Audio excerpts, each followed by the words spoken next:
Hey guys, Chris here with theGoodOldGamer. So today we're going to be talking about the reference model Vega 56s. Now that these guys are cracking underneath the $200 price point, are they worth buying? Now obviously the big question is going to be its mega limitation, which is the cooling solution. And that's what I'm going to talk about first, how to overcome that and tweak that so it's not really that big of an issue. Then we're going to go through some benchmarks. Basically, I'm going to be comparing this against the RX 570 and RX 580, mostly for people in that range that are looking for an upgrade. They don't really want to go with something like a RX 5700 because those start at $350. That's outside the price range. And to be honest with you, everything underneath that class, the RTX 2060 and RX 5700, sorry, these numbers keep getting confusing, but anything below that really isn't much of an upgrade from either, an RX 570, RX 580, GTX 1060, 3 or 6 gig. The performance gains just aren't really there. So is this card at $200 the solution that we've all been waiting for? So that's what we're going to be talking about here today. So tackling the big elephant in the room, that's obviously the reference cooler. And yes, this is a major limitation. Don't let anybody out there tell you that it's not.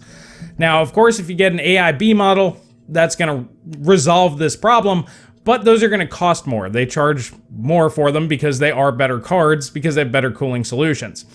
So the way that you can mitigate this is by picking a noise profile that works for you. By default, the fan kicks all the way up to 50% or 49%, and that's damn loud. I was like, nope, this is not going to work for me. So I went through and I tested the different fan speeds to see what noise level made the most sense for me. So at 20%, it's pretty much inaudible, which is great. So I set my fan curve, basically run at 20% up to about 50 degrees Celsius. And then 30 degrees or 30% was really where it started sounding like a regular AIB model. That's kind of where the noise level landed. And then 35% was a little bit louder than your typical AIB, but still very much okay. Like, it didn't bother me. But going beyond 35% on the fan speed, that's where I drew the line. I'm like, no, this is too loud. I don't like it. So that was basically the first limitation you need to figure out is how loud this card can get, and you be okay with that. That's subjective, so it's going to be different for everybody. Now, once you have that figured out, you want to set that as basically your max fan speed. And then you want to go ahead and see how much power your GPU can go ahead and pull where that's going to be enough to cool it. So my Vega here has two BIOS, which they all should. One's kind of like a quiet BIOS and one's kind of the performance BIOS. So on the quiet BIOS, it automatically limits the GPU to 150 watts. Okay, so that was the maximum at 35% fan speed that my Vega 56 could handle. So it could handle the 35 watts. It stayed around 70, 73 degrees Celsius, which is perfectly acceptable for me. I'm good up to about 75. Once we start cracking 75, getting around 80, that I get a little uncomfortable with. So 35% fan speed, 150 watts, that's just fine. Okay, so we didn't have to change the power target. Now, if you want lower fan speed, what you're going to need to do is adjust the power slider on something like MSI Afterburner. If you're trying to use Wattman, don't even bother. Wattman works great on Polaris cards. It does not work well with Vega because Vega will basically pull as much performance as it possibly can at certain power targets. That's how it works. If you set your own targets inside Wattman, it completely ignores what you put in. On Polaris, it'll do exactly what you tell it. So I recommend using something like MSI Afterburner and just using the power slider to go ahead and figure out what works for you. So for example, if you wanted 30% fan speed, try maybe reducing power target by 10%. That'll bring it down to 135 watts. And in that level, perhaps the cooling will work. So just run a game for a while and see how high temperatures get. And if the temperatures stay, below wherever you want them to stay, boom, you're good. Now, to get a little extra performance out of this, you do want to undervolt. Now, you can undervolt like crazy when you're benchmarking and running tests. So, for example, I got this up to negative 125 millivolts. That was crazy. I was like, man, that's awesome. This thing was running really, really high clock speeds at that 150 watt TDP. However, once you do a reboot, a cold start, it crashed. It wouldn't run. So that's got to be your test. Basically, you want to see how low you can go on the voltage before instability happens. So for me, for everyday usage from cold boot, I can get negative 40 millivolts. That's a lot lower than the maximum that I was able to achieve while running benchmarks, but that worked all the time, no issues. So I'd probably start negative 50. If that works, great. You can kind of inch your way up about 10 millivolts until you start having stability issues. Remember, reboot your system, start cold, run a game. If it crashes or has issues, pull it back until you don't have that problem anymore. So that's how I configured my Vega 56. So it ran quiet. I basically just as loud as any other AIB card out there. So I was pretty happy with that. And it kept it around 70-ish degrees Celsius. So cool. Now, the downside to having to do this is the clock speeds only hit 1250 to about 1350 megahertz. Because of the fact that we're running within certain power targets, that's going to be the name of the game. You're not going to be hitting 1500 megahertz, 1600 megahertz. You're not going to get the full performance out of this card if you want it to run cool and quiet. It's just not going to happen. You have to keep it within the efficiency curve of the Vega architecture, and it seems that's kind of around the maximum efficiencies, probably about 1200 megahertz, and with the undervolt, we get about another 100 megahertz out of it.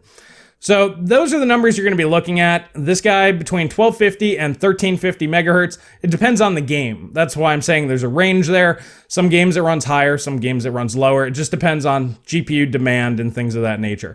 But anyway, that's what we're going to be looking at compared to the RX 570, the RX 580, and I'm going to use the RX 5700 numbers that I used in the review a couple months ago.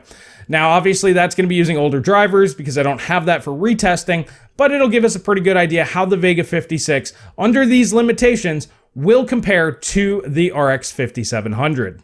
So let's go ahead and check those out. All right, so kicking off the benchmarks, we have the Division 2 1080p high preset in DirectX 12. We can see that the Vega 56 comes in at 108 average, which is significantly higher than both the RX 580 and RX 570s. But, I mean, it's not a super gap, but it is definitely a tier above. 79 FPS on the 1% low in comparison to 64 on the RX 580. Onto the 1440p numbers. Pretty similar story. We do have 74 FPS on the Vega 56 with a 59 FPS, 1% low. So this is very, very playable at 1440p. Now the RX 580 does fall behind a bit. I mean, we do have close to 60 FPS at 56 for the average frame rate, down to 45 on the 1% low. Now the RX 570 is pushing a little bit lower down here at 48 average and 39 on the 1% low. In this title, 1440p is a bit too much for this card. Checking out Far Cry 5, this is a DirectX 11 title. We can see the Vega 56 coming in at 87 frames per second on average, with 68 FPS on the 1% low. The RX 580 has a similar 1% low, so this is obviously a CPU-bound 1% low here, but on average comes in at only 76 frames per second, so that's a decent gap there. The RX 570 isn't too far behind at 68 and 60 respectively, so all of these GPUs are very playable on Far Cry 5 at 1080p. Moving on over to 1440p, however, we can see the Vega 56, 75 FPS and 64 on the 1% low. This is very, very playable. It's a very good experience on the Vega 56 at 1440p. The RX 580 does fall behind at 55 frames per second and 48 respectively, so this is close. If you tweak settings a little bit more, you could probably get this up to very playable. The RX 570, once again, as we can see, not really strong enough for 1440p. Moving on over to Rage 2 1080p. This is a Vulkan title. That's why I like using it. We have Vega 56 at 95 frames per second and 85 on the 1% low. This is the biggest gap we've seen thus far at 1080p, mostly due to the fact that Vulkan is really, really good at removing CPU limitations and really pushing Vega to its absolute limits. The RX 580 comes in at 67 FPS and 62 respectively, so still very playable at 1080p high. And then the RX 570 isn't too far behind at 60 and 55. So all GPUs 1080p high, run the game well, but the Vega 56 definitely shoots ahead to the next level. At 1440p, we can see the Vega 56 coming in at 62 and 57 respectively. So this is, once again, very playable at 1440p. Now, this is one case where the RX 580 probably can't handle 1440p. Even if you lowered settings, it's going to be really tough to get back up to the 60 FPS average level, considering we're down to 43 and 39 on the 1% low. And then once again with the RX 570, it's not too far behind the 580, but it's really kind of out of contention at 1440p. Now, checking out Resident Evil 2, 1080p, I use DirectX 11 here because it just has better frame time performance than the DX12 renderer. But we can see here that the game is very well optimized. The Vega 56 coming in at 140 FPS and 118 on the 1% low. And then we have the RX 580 at 105 and 92, which is really excellent for the RX 580. And even the RX 570 coming in at 91 FPS on average and 76 on the 1% low. So there's definitely a good jump between these two. Normally they're pretty close, the 570 and 580, but right here we can see that there's actually a pretty good reason to go with the 580 over the 570 in this case. And then the Vega 56 really does show that it can push much, much harder in this title. Jumping over to 1440p, kind of similar, but we can see here that the Vega 56 is running 90 FPS average and 77 on the 1% low, so that's very, very strong. And then the RX 580 is actually pushing 68 FPS average and 58 on the 1% low, so this is very playable on the RX 580 at 1440p. And you can even squeak out with the RX 570 at 58 FPS average and 49 on the 1% low. So with some tweaks to the settings, you could probably even get the 570 running this game at 1440p. This is what good optimization looks like. Next up is Shadow of the Tomb Raider, 1080p, use DirectX 12 here. High preset, but I always up the anisotropic filtering. For some reason, they like to put it down to like 4 or 8 times, which is really strange to me. So I always crank that up to 16x on all titles. Anyway, Vega 56 here coming in at 78 frames per second, 55 on the 1% low. So that's very respectable there. And then we have 68 and 54 on the RX 580. So this, once again, we can kind of see on the 1% low, that's probably a CPU limitation or another limitation to the system. But the average frame rate does have a bit of a gap there, but not as big as we've seen in other titles. Now, the RX 570 comes in at 57 frames per second and 46 on the 1% low. This is a title that's actually really demanding on both GPU and CPU. It's a very demanding title overall, and we can see that even the high preset's a bit too much for the RX 570 at 1080p. Bumping it up to 1440p, we can see the Vega 56 is the only one able to hit 60 FPS or better on average. So we got 63 here, 50 on the 1% low, comparison to 48 and 40 on the RX 580, and then 40 and 34 on the RX 570.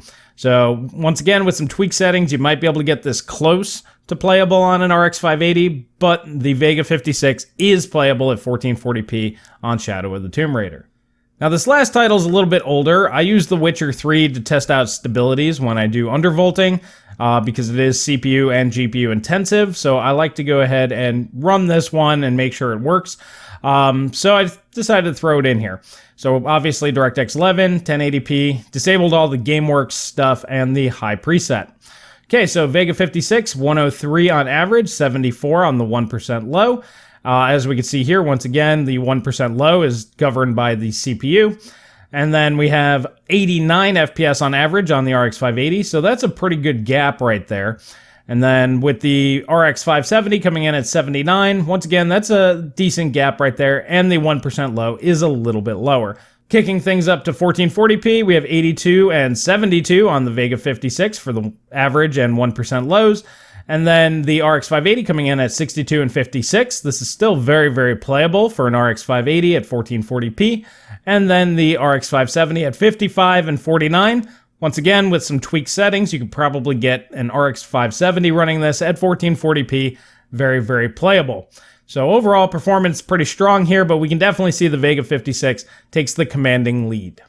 Now taking a look at the average across all 6 games at 1080p, we have the Vega 56 at 102 frames per second average and 80 FPS on the 1% low.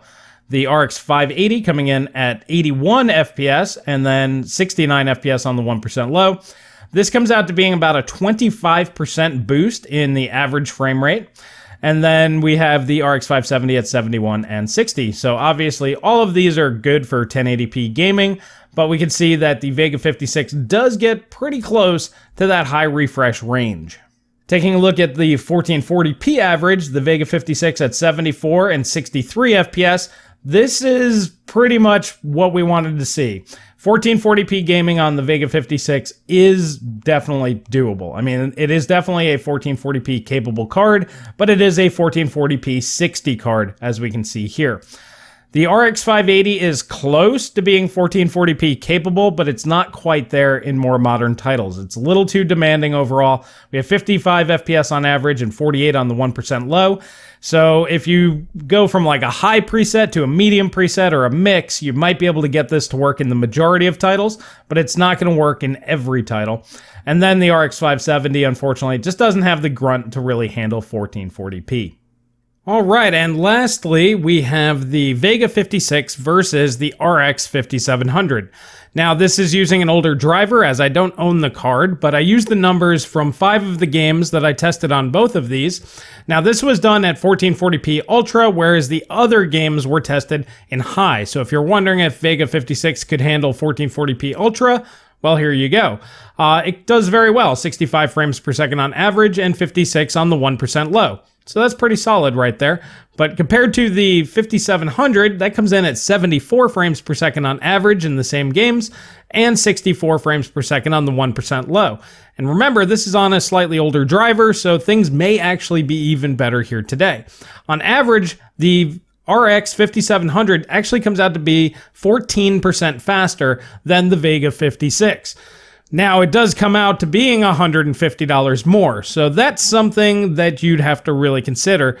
So to me, it's pretty obvious to see that the Vega 56 slots right in between the 5700 and the RX 580 pretty nicely. Well, alrighty guys, there you have it. The Vega 56 reference design, even with all of the limitations that we put in place, is still significantly faster than an RX 570 and an RX 580. On average, coming in 25% faster than the RX 580 at 1080p and 35% faster at 1440p. So that's a pretty good jump. To put that in perspective, that's similar to the 2080 Ti compared to the 1080 Ti. At lower resolutions, the performance difference is lower. As resolutions go up, performance difference grows. So that's a decent gain. Now, it really comes down to, is it worth the upgrade? And I'm kind of mixed on this. Compared to the RX 580, I would say no. 25-35% for me just isn't worth it. Because you can get RX 470s for as low as like $80, $90 on eBay. And you can get RX 580s, 8 gigs, for as low as $125, $135, once again, on eBay secondhand. Because we're doing secondhand to secondhand here. So you're talking about a significantly lower price, and, you know, the performance gains just really aren't there for me. You can pretty much do 1440p on the RX 580 if you're okay with tweaking settings a little bit further. All tests here were done on high, so if you go ahead and reduce that, you know, some things to medium, you'll be able to get 60 FPS at 1440p, and obviously it's more than good enough for 1080p. Now, the RX 570... that's where things get a little bit more interesting. So GPUs more around the RX 570, RX 480, which those are pretty similar, GTX 1063 gig, and something like a GTX 970, that class of GPU. That I think would definitely be worth the upgrade because the performance gap there is large enough to where you will see tangible gains pretty much across the board. Even in 1080p, the RX 570 struggles in games like Shadow of the Tomb Raider to hit 60 FPS in more demanding scenes. Now, of course, you could tweak settings and make it work. That's always an option as well. But just putting it out there, 1080p high, the RX 570 is already starting to struggle on some of the more graphically demanding titles out here today. That game's actually about a year old, so things are just going to continue to progress. So the RX 570, I think, is starting to get to the end of its usefulness at the high preset settings. Now, if you're okay with going down to mediums, you're probably just fine. That won't be much of an issue. But if you're not, and you want to keep that higher fidelity textures and graphical features and all that fun stuff, it might be worth the $200 to go up to something like the Vega 56. So many video cards, getting them kind of mixed up in my head. So I think at that point, this card might actually make some sense. You can push high refresh 1080p, or if you want to go up to 1440p, this will work. Now, compared to something like the RX 5700, that's where things really get a little dicey. I really like the 5700. I felt that that was a solid 1440p card, and I feel that that is much better for 1440p than this card. So this to me is like an okay 1440p card, but the 5700 is a good 1440p card. Now, being that it's $150 more for the 5700, this definitely wins hands down. Now, we have started seeing 5700s come down to $329 already. Saw one on Newegg just the other day for the reference model, and likely that'll come down to that $299 price point where I figured that card should have been all along here in the not too distant future. As holidays are coming up, I think AMD is going to slide that down to that $300 mark. And that means you should be able to get AIB models for about $320, somewhere around that range. At that point, would it be worth the extra $120 over this card? Technically, from price to performance, no. But if you're gaming at 1440p, you need that extra performance.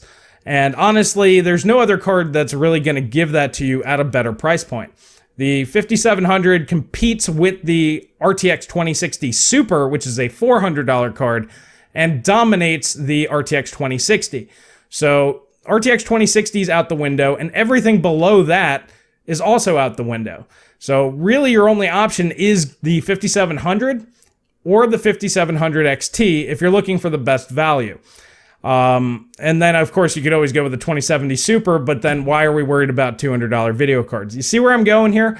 There's too big of a gap, and that's really the problem. This does fill that gap, but I just feel that the performance isn't quite good enough. It's like it's almost there, but it's not quite there for most users out there. So it's really up to you if it's worth it for you to upgrade. This is about as fast as a 1660 Ti, somewhere in that range. It's faster than a GTX 1070, even at these reduced clock speeds. So yeah, I mean, it's just kind of in that weird area where, yeah, it's okay for 1080p, but it's not really great for 1440p. See what I'm saying? So it's really up to you guys what you're trying to do. Now, for $200, you can't beat it right now. You really can't. But I would probably do a RX 5700 at $300 over this. That would be my opinion if and when it gets there.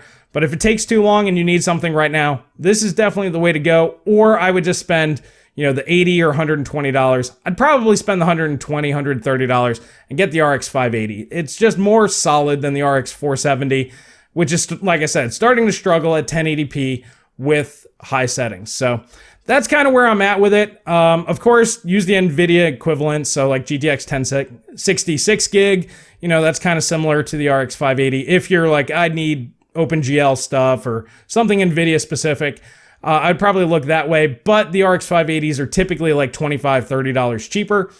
So I would definitely recommend that because you get 2 extra gigabytes of VRAM as well for less money. To me, it's the no-brainer. But alrighty guys, let me know what you think down in the comment section below. You have all the data that I have. What do you think? Do you think the Vega 56 is it good enough? Do you think that that's good enough in performance? Would you be that crazy person that's like, I don't care, I'll blow out my eardrums, crank up that fan speed? Because there is a lot more performance to be had here. It's just the cooling solution does not allow for it. Would you think maybe get this $200 and then spend $100 on a water cooling kit? I think that's silly. I would rather get the 5700.